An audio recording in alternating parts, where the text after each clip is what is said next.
Friends, elections దగ్గరకు వచ్చేసాయి. ఈ ఎలక్షన్స్ లో మనం ప్రజాప్రతినిధులను ఎన్నుకోవాల్సినటువంటి అవసరం ఉంది. ఈ ప్రజాప్రతినిధులను ఎన్నుకునే క్రమంలో ఓటర్ యొక్క తన విలువైనటువంటి ఓటును ఏ విధంగా ఉపయోగించుకోవాలి అనే విషయం పైన ఓటర్లలో చైతన్యం తీసుకురావడం కోసం తెలుగు కవిత్వాన్ని ఆధారంగా చేసుకొని ప్రజలను చైతన్యం చేయడం కోసం ఎంతో మంది కవులు ఎన్నో రకాలుగా ఓటర్లను చైతన్యవంతం చేయడానికి ప్రయత్నం చేశారు. మరి తెలుగు కవిత్వంలో ఆనాటి నుండి ఈనాటి వరకు ఓటరు యొక్క ప్రాధాన్యత ఎంత ఉంది, ఓటరు ఏ విధంగా ఆలోచిస్తున్నాడు, మనం ఎలా ఆలోచించాలి అనే విషయాలపైన తెలుగు సాహితీవేత్తలు ఎంతో మంది ఓటర్ని చైతన్యం చేసేటటువంటి ప్రయత్నం చేశారు. దానిని మీ దృష్టికి తీసుకురావడం కోసమే నేను ఈ వీడియో చేస్తున్నాను. వీడియోని చాలా మందికి మీరు షేర్ చేసి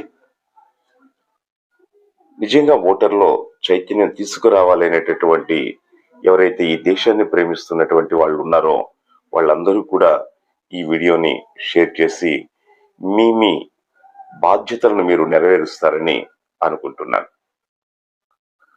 అమెరికా ప్రజలు సార్వత్రిక వయోజన ఓటు హక్కు కోసం 200 సంవత్సరాల సుదీర్ఘ పోరాటం చేయాల్సి వచ్చింది. కానీ భారతదేశంలో రాజ్యాంగం అమలులోకి వచ్చిన రోజు నుండే కుల, మత, ప్రాంత, లింగ భేదాలతో నిమిత్తం లేకుండా వయోజనులకు ఓటు హక్కు వచ్చింది. ఆధునిక తెలుగు కవులు ఆ ఓటు హక్కు ప్రాధాన్యతను గుర్తించారు. యోగ్యులైన అభ్యర్థులకు మాత్రమే ఓటు వేయాలని తమ కవిత్వం ద్వారా సమాజాన్ని చైతన్యం చేశారు. ఓటు చైతన్యం మీద కవిత్వం రాసిన వారిలో ముందుగా జాషువాను చెప్పుకోవాలి. ఓటు అనే పేరుతో ఆయన 60వ దశకంలో 9 పద్యాలతో కూడిన ఖండికను రాశాడు.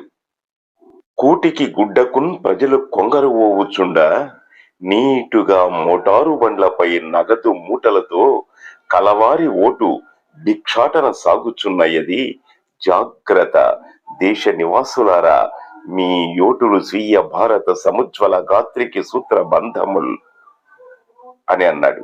అంటే ఆనాటికే ఓటుకు డబ్బు పంచే దుస్థితికి మన ప్రజాస్వామ్య వ్యవస్థ దిగజారిందని అర్థం. ఓట్ల కోసం మోటారు బండ్లపై నగదు మూటలతో తిరిగే స్థితి ఏర్పడినా ప్రజలు వివేకంతో ఓటు వేస్తే అలాంటి ఓట్లు స్వీయ భారత సముజ్వల గాత్రికి సూత్ర బంధముల్ అనే ఆశాభావాన్ని వ్యక్తం చేశాడు జాషువా. పొరబాటున ఒకసారి చేయజారి అయోగ్యులకు ఓటు వేస్తే దగాకోరు నాయకులు అధికారంలోకి వచ్చి దేశాన్ని సమస్త కష్టాలకు గురి చేస్తారని మరీ హెచ్చరించాడు. వయసులో జాషువా కంటే 20 ఏళ్లు చిన్నవాడైన కాళోజీ ఇంకా ముందుగానే ఓటు గురించి రాశాడు. పోలీసు యాక్షన్ తర్వాత 1949లో స్టేట్ కాంగ్రెస్ కు జరిగిన సంస్థాగత ఎన్నికల సందర్భంగా రాసిన గేయాన్ని చూద్దాం.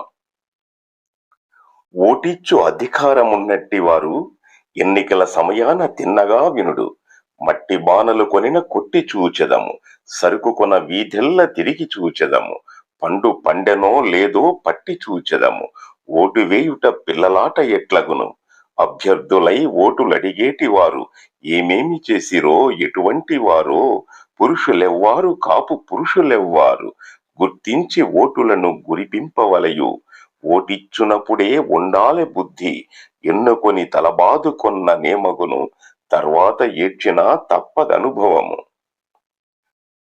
మట్టి కుండను కొనేటప్పుడు కూడా దాన్ని చేతితో కొట్టి పరీక్షగా చూస్తాము. మార్కెట్లో ఏ వస్తువును కొన్నా 10 రకాలుగా ఆలోచిస్తాము. అలాంటిది మన జీవితాన్ని నిర్దేశించే పాలకులను ఎన్నుకునే సందర్భంలో ఎంత జాగ్రత్తగా నిర్ణయం తీసుకోవాలో కవి సూచిస్తున్నాడు. మరి ఆలోచించండి ఓటర్లు. ఓ ఓటరు కాపన్న, ఎద్దుల తప్పేమీ లేదు, కాడి పెట్టుకున్నందుకే మురిసిపోయి దేబెవోలే, ఓట్లు మీపి పంట మాట మరచి నీవు పస్తుంటివి, బలసి రేగి కాడెద్దులు జంట వీడకుండా మేసి రంకలేస్తూ తిరుగుచుండే 3 సార్లు ఓట్లేసి స్వర్గానికి ఉట్టికట్టి లొటకలేస్తూ చస్తుంటివి అయ్యో కర్మం అంటూ నెత్తంతా బాదుకుంటూ. రైతుకు తన కాడెద్దులను సరిగా ఉపయోగించుకోవడం తెలియాలి. మేత బాగా వేసి పని నేర్పకుంటే అవి రంకెలేస్తూ ఖాళీగా తిరుగుతాయి.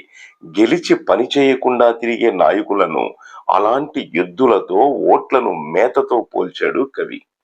అలాగే కాళోజీ 1967లో 'తస్మాత్ జాగ్రత్త' అనే శీర్షికతో రాసినటువంటి ఈ కవితను ఒకసారి చూడండి. అభ్యర్థి ఏ పార్టీ వాడని కాదు, ఏ పార్టీ వాడో చూడు.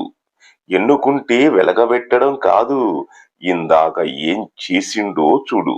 ఇప్పుడు కట్టే ముడుపులు కాదు, ఇందాక చెల్లించింది చూడు.